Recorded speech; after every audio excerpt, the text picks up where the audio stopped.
क्या मृत्यु पंचक पूरे परिवार के लिए अशुभ होता है? जानना चाहते हैं इसमें कितनी है सच्चाई और कितना है भ्रम? जी हाँ दोस्तों, मृत्यु पंचक। चलिए जानते हैं मृत्यु पंचक का पूरा रहस्य। नमस्कार दोस्तों, जून 2026 में जैसे ही मृत्यु पंचक की चर्चा शुरू हुई, सोशल मीडिया से लेकर घर परिवार तक एक सवाल बार बार सुनाई देने लगा। अगर किसी व्यक्ति की मृत्यु पंचक में हो जाए तो क्या पूरे परिवार पर संकट आ जाता है? क्या सच में एक के बाद एक 5 लोगों की मृत्यु हो सकती है? क्या मृत्यु पंचक इतना भयावह होता है जितना लोग बताते हैं? तो आज की इस वीडियो में हम मृत्यु पंचक का पूरा रहस्य जानेंगे। साथ ही समझेंगे कि धार्मिक ग्रंथों में इसके बारे में क्या कहा गया है, कौन सी बातें सच हैं और कौन सी केवल लोगों के बीच फैली हुई धारणाएं हैं।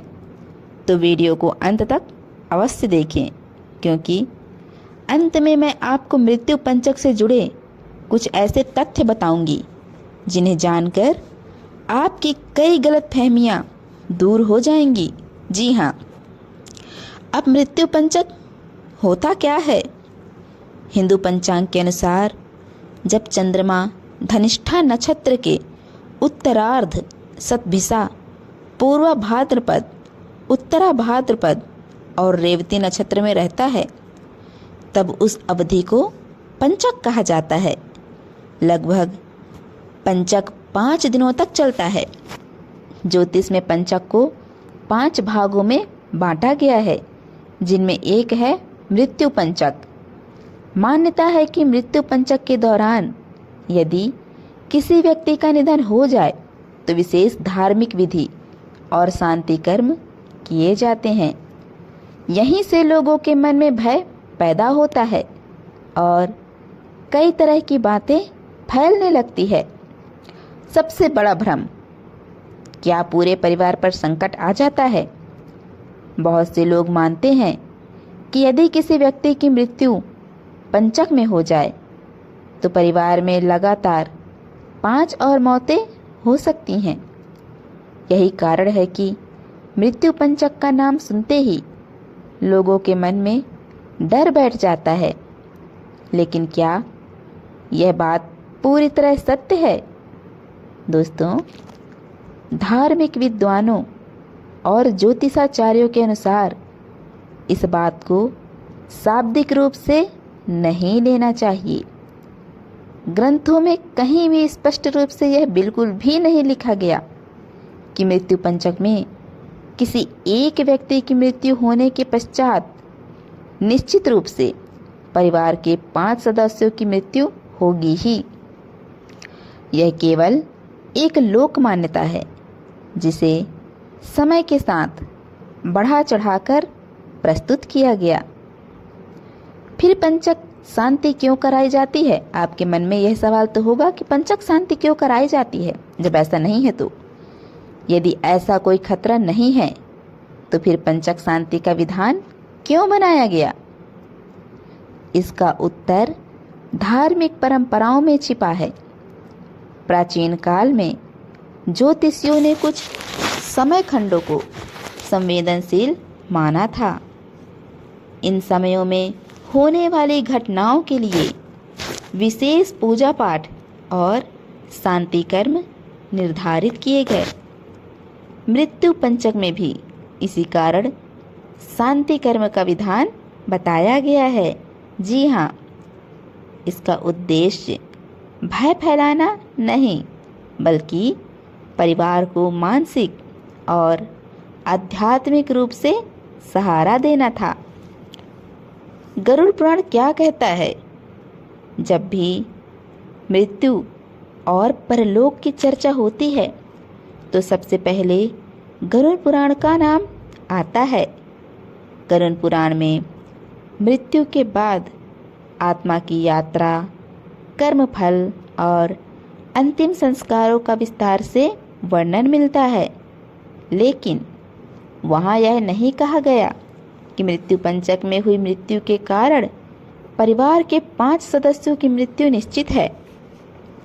गरुड़ पुराण का मुख्य उद्देश्य कर्म और धर्म पर आधारित है, अर्थात मनुष्य के जीवन और मृत्यु का निर्धारण उसके कर्मों और ईश्वर की इच्छा से होता है, न कि केवल किसी विशेष नक्षत्र से। लोग पंचक से इतना डरते क्यों हैं? डर का सबसे बड़ा कारण अधूरी जानकारी है। जी हाँ, कई बार किसी गांव या परिवार में संयोगवश एक के बाद एक कुछ दुखद घटनाएं हो जाती हैं, तो लोग उसे मृत्यु पंचक से जोड़ देते हैं। धीरे धीरे वही घटना कहानी बन जाती है और कहानी मान्यता में बदल जाती है। फिर आने वाली पीढ़ियां उसे बिना जांचे, बिना परखे सच मानने लगती है और उसी के आधार पर चलने लगती है।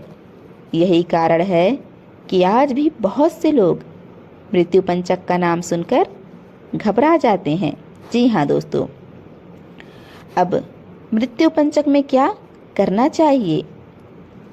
यदि किसी परिवार में मृत्यु पंचक के दौरान किसी व्यक्ति का निधन हो जाए तो घबराने की आवश्यकता नहीं है। धार्मिक परंपरा के अनुसार योग्य पुरोहित से सलाह लेकर पंचक शांति करवाई जा सकती है।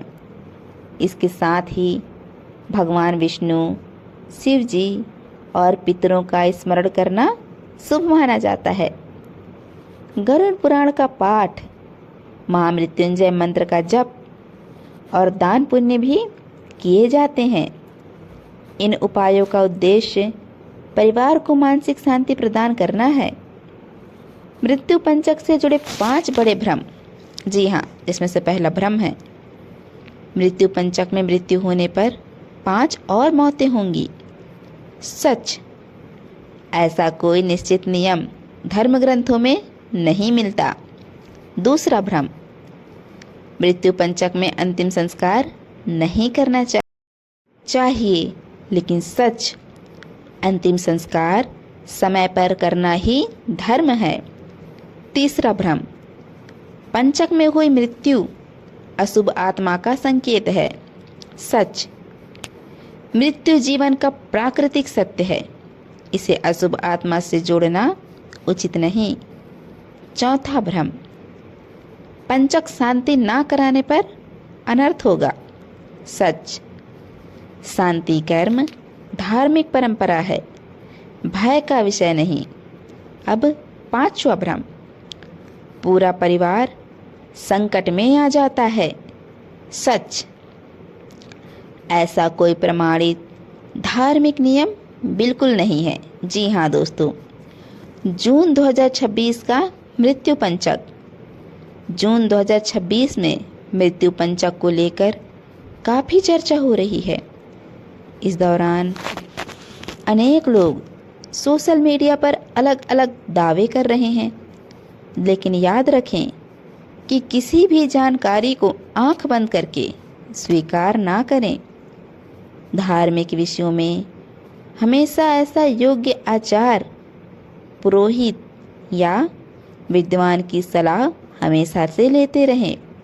सोशल मीडिया का डर और वास्तविक धार्मिक ज्ञान दोनों अलग अलग बातें हैं। अब सवाल है, क्या मृत्यु पंचक से डरना चाहिए? इस प्रश्न का उत्तर है नहीं।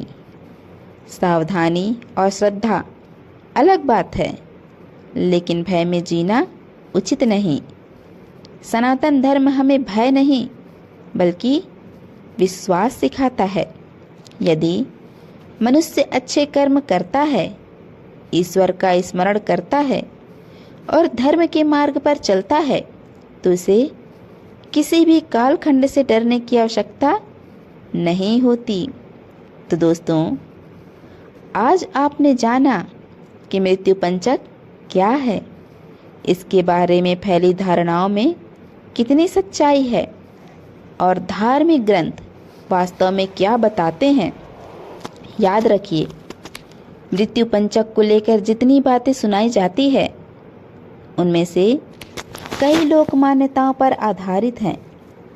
धर्म हमें विवेक, श्रद्धा और सकारात्मक सोच अपनाने की प्रेरणा देता है, न कि अंधविश्वास और भय की।